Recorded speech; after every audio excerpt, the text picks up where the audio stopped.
Sejarah pertempuran 5 hari 5 malam di Palembang, pasukan sekutu mendarat di Palembang pada tanggal 12 Oktober di bawah pimpinan Letnan Kolonel Carmichael.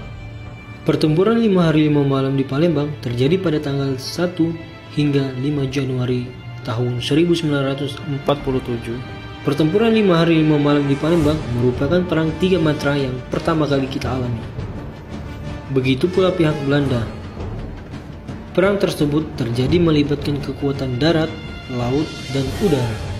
Belanda sangat berkepentingan untuk menguasai Palembang secara total karena tinjauan Belanda terhadap Palembang dari aspek politik, ekonomi, dan militer. Dalam aspek politik, Belanda berusaha untuk menguasai Palembang karena ingin membuktikan kepada seluruh dunia internasional bahwa mereka benar-benar telah menguasai Jawa dan Sumatera. Berikut ini adalah napak tilas dari Perang 5 Hari 5 Malam yang terjadi di Palembang. Number 1. Masjid Agung.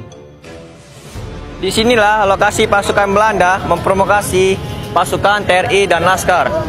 Daerah di sekitar Masjid Agung ini sempat dikuasai oleh Belanda yang muncul dari benteng Kota Besar. Namun bisa dikuasai kembali oleh TNI dan Laskar. Number 2. Benteng Kuto Besar. Benteng batu yang satu-satunya di Nusantara yang dibangun oleh Raja asli Nusantara yang menjadi markas utama pasukan Belanda. Selama Perang 5 Hari 5 Malam, Belanda terkepung di dalam benteng ini, walau telah beberapa kali berusaha keluar dengan menggunakan kendaraan berlapis baja. Number 3. Rumah Sakit Caritas. Rumah Sakit Caritas merupakan rumah sakit yang diduduki oleh Belanda untuk menjadi markas pasukan mereka. Letaknya yang berada di atas bukit dan di ujung utara kota Palembang memberikan pasukan Belanda posisi pandang yang sangat bagus. Rumah sakit ini menjadi markas penembak jitu yang mengincar pasukan TNI dan anggota Laskar. Letu Rifai adalah salah satu korbannya. Korban lainnya adalah seorang perwira muda ajudan, Komandan Divisi 2 Subkos Letnan Kolonel Bambang Utoyo yang tertembak di daerah Tengkuru, 1,6 km dari Rumah Sakit Caritas. Pada hari keempat, Belanda di Rumah Sakit Caritas terkepung oleh TNI dan akhirnya mengibarkan bendera putih tanda menyerah.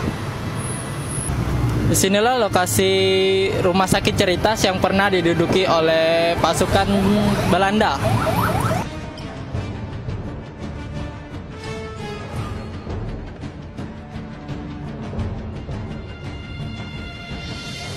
Number 4. Makam keluarga Raden Nangling. Makam keluarga Raden Nangling. Makam ini terletak di seberang Pasar Cindu, sekitar 400 meter ke selatan Rumah Sakit Caritas dan menjadi pusat pertempuran sengit jarak dekat antara pasukan TNI dan Laskar. Pasukan panser Belanda dari Rumah Sakit Caritas berusaha menembus blokade pasukan TNI dan Laskar di daerah Pasar Cindet yang dulunya disebut dengan Pasar Lingkis. Namun, pasukan TNI dan Laskar yang hanya bersenjata ringan menolak mundur dan bertahan habis-habisan. Pasukan Laskar berlindung di balik batu makam dan nisan kuburan di makam keluarga Raden Nangling. Menghindari dari semburan tembakan panser Belanda, dalam peristiwa tembak-menembak jarak dekat itu ada pejuang Indonesia yang berhasil menaiki panser Belanda dan memasukkan granat ke dalamnya. Hingga pasukan panser Belanda akhirnya mundur dan kembali ke Rumah Sakit Caritas. Number 5. Jalan Tengkuruk. Sepanjang 100 meter di selatan Masjid Agung Palembang ada Jalan Tengkuruk. Pada 1947 belum ada jembatan Ampera, sehingga di tempat itu ada sebuah lapangan luas semacam alun-alun yang dipagari oleh deretan pertokoan di barat dan di timurnya. Lokasi ini adalah tempat tertembaknya ajudan dari Komandan Divisi 2 Subkos Letkol Bambang Utoyo pada hari pertama Perang 5 Hari 5 Malam. Perwira pertama dari pihak TNI yang gugur dalam perang besar tersebut. Pada lokasi ini didirikan tugu untuk memperingati Perang 5 Hari 5 Malam. Itu tadi 5 tempat untuk mengenang Perang Besar 5 Hari 5 Malam yang menghancurkan 1/5 kota Palembang.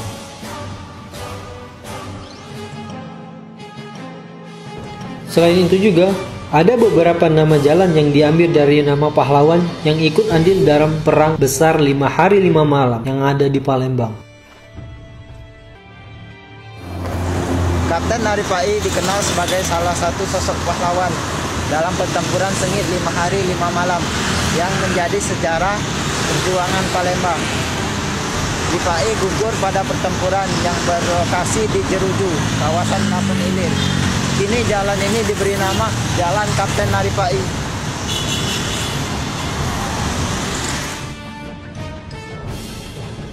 Adnan Kapaugani atau bisa disingkat dengan Akagani. Pada bulan Desember 1946, pihak Belanda telah menyusun pasukan-pasukannya di kota Palembang dan di sekitarnya, yang bertujuan untuk mengadakan blokade ekonomi dan militer. Namun, Dr. Akagani melakukan kegiatan menembus blokade untuk memperkuat perjuangan sehingga dia dijuluki The Biggest Smuggler of Southeast. Dr. Akagani juga sebagai utusan pemerintahan pusat untuk melakukan perundingan gencatan senjata dengan pihak Belanda. Bambang Utoyo adalah salah satu tokoh kemerdekaan pada zaman perang 5 hari 5 malam.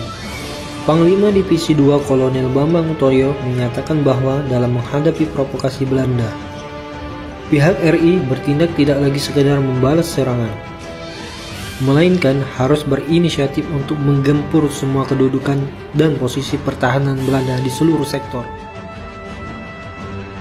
Muhammad Uti adalah seorang pejuang bangsa asal Oku Selatan yang baru saja wafat tahun 2018 lalu. Adalah satu dari sekian banyak pejuang perang 5 hari 5 malam di Palembang.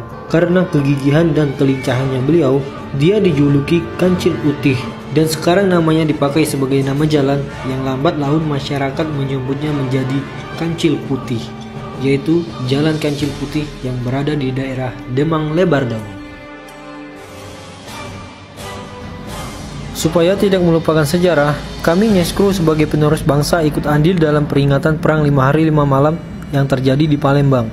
Kami seluruh Nyeskru mendatangi Tugu 5 hari 5 malam yang ada di Karanganyar, Kecamatan Gandus.